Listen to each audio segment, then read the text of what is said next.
ये मांग तो गुरु से मांगे तो इससे बात बनेगी। बर्तन जैसी वस्तु दीजिए कि मुझे ऐसी वस्तु प्रदान करो जो बर्ताव में आवे, देव विखे भी और ब्रह्मांड विखे भी, इस शरीर के अंदर भी बर्ताव में आए और इस संसार के अंदर भी बर्ताव में, अंदर भी बर्ताव में आए और बाहर भी बर्ताव में आए।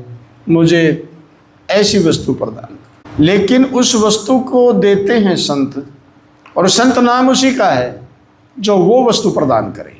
अन्यथा मैं पहले ही कह रहा हूं कि बेख धार कर ये बेखी भूले, पुरख अलेख ना पावे रे, वेद पाठ में ये पंडित भूले, खोज बिना बहुत गावे रे, पवन चढ़ाकर योगी भूले, जड़े सुन हो जावे रे, और दे तपाकर तपसी भूले, व्यर्थाए दे तपावे रे, नून छोड़ के कितने भूले, रसना स्वाद गुआवे रे, दास गुलाब सो ज्ञान बिना सब भूल में भटके खावे रे। तो वस्तु ये मांग, और सतगुरु भी नाम उसी का है कि वही वस्तु उसको प्रदान कराए।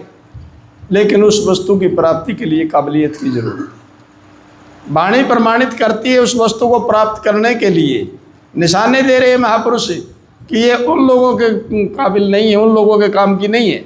ऐसे पात्र उस वस्तु के काबिल होते ही नहीं, और ना संत ने प्रदान करनी चाहिए। जैसे प्रमाण दिया, कच्चे घड़े के अंदर जल डालोगे तो उसमें वो ठहर नहीं सकता। जो आग में, उस आग में पक लिया ना घड़ा, जल उसी के अंदर ठहरेगा। कच्चे घड़े के अंदर डाल दिया तो वो घड़ा पाट जाएगा, वो जल उस घड़े का ही नाश कर देगा, उस घड़े के अंदर जल रुक ही नहीं सकता। तो जब तक योग्य पात्र नहीं है ये विवेक रूपी वस्तु, उसके अंदर नहीं डालनी चाहिए, उसको नहीं देनी चाहिए।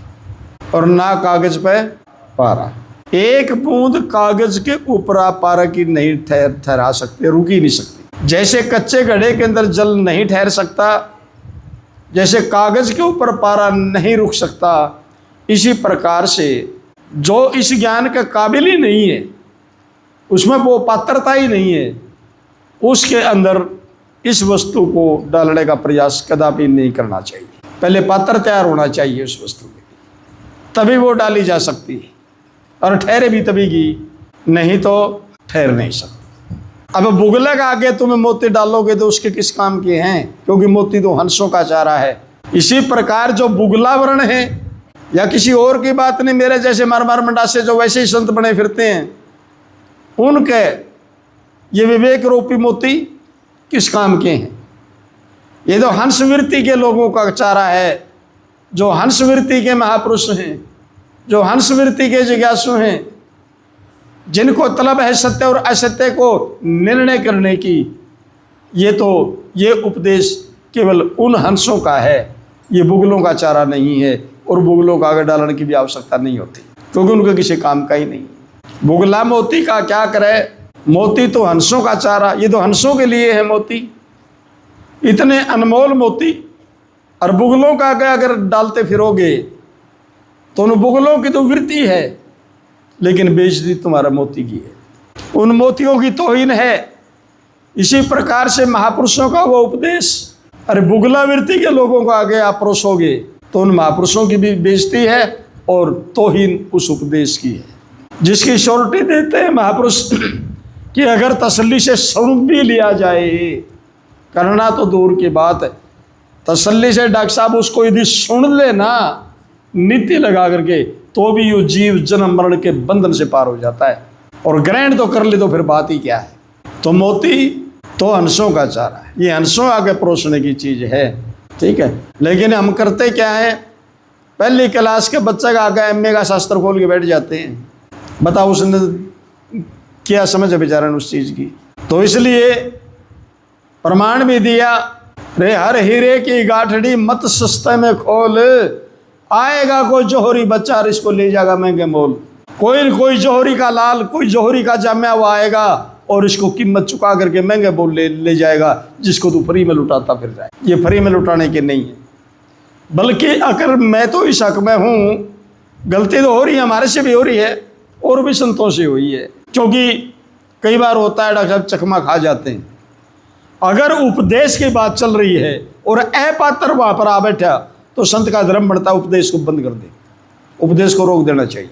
उनका आगे पोषण की, यानी उनको ये सुनाने की जरूरत नहीं होती, क्योंकि ये तो हंसों के लिए, ये काबिल पात्रों के वास्ते है, अनमोल है। जब शिव जी ने अमर कथा पार्वती को सुनाई तो बल्कि उसने पक्षी तक भी उड़ा दिए थे कि कोई श्रवण ना कर ले। तो मंदिर है नहीं, आराम मैदान में दीवा चास के बैठ के कितनी देर डटेगा वो दीवा, वह रोशनी कब तक रहेगी? वो घड़ी दो घड़ी उसकी लोग डगमगा करके बुझ जाएगी, लोग बुझ जाएगी। और मूर्ख लावे टाटी का ताला, घायल रहा सरकी और उसका 250 रुपयों का रुपया ताला ले रहा, तो इससे बड़ा मूर्ख कोई है? बता, सरकी कर ताला का क्या मतलब है? वो क्या ताला छेड़ता दूसरी साइड है, तो उसका उठा के कूड़ा उड़ो को भीतर बढ़ के काट लीजिए आगे में, तो सरकी का ताला लगाना मूर्खता है। तो ठीक इसी प्रकार से बिना ज्ञान मानस कैसा?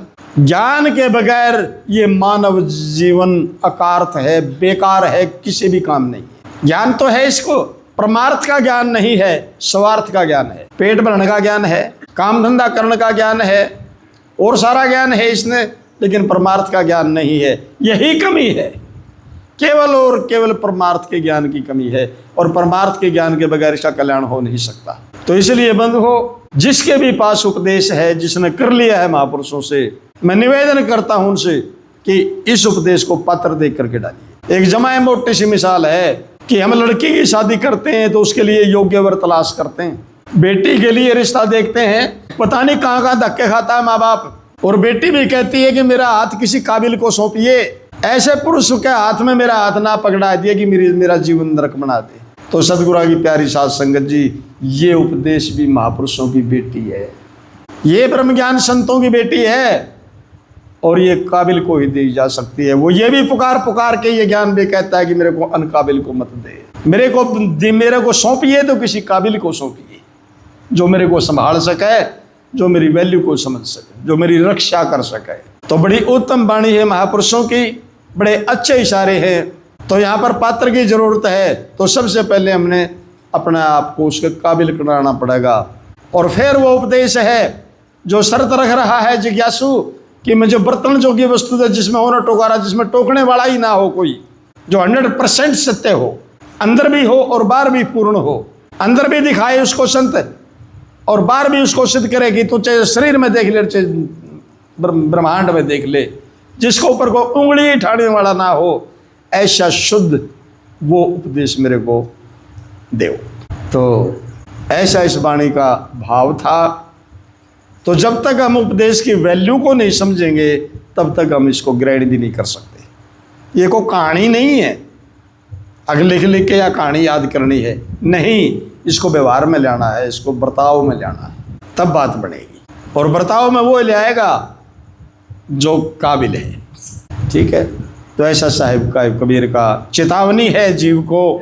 और साहिब कबीर की तो मैं क्या बताऊं कि जिज्ञासु भाव से वाणी आई है कि ऐसे जिज्ञासु को संत से मांगने की जरूरत नहीं, ये तो डिमांड रख रहा है, ये तो डिमांड रख रहा है।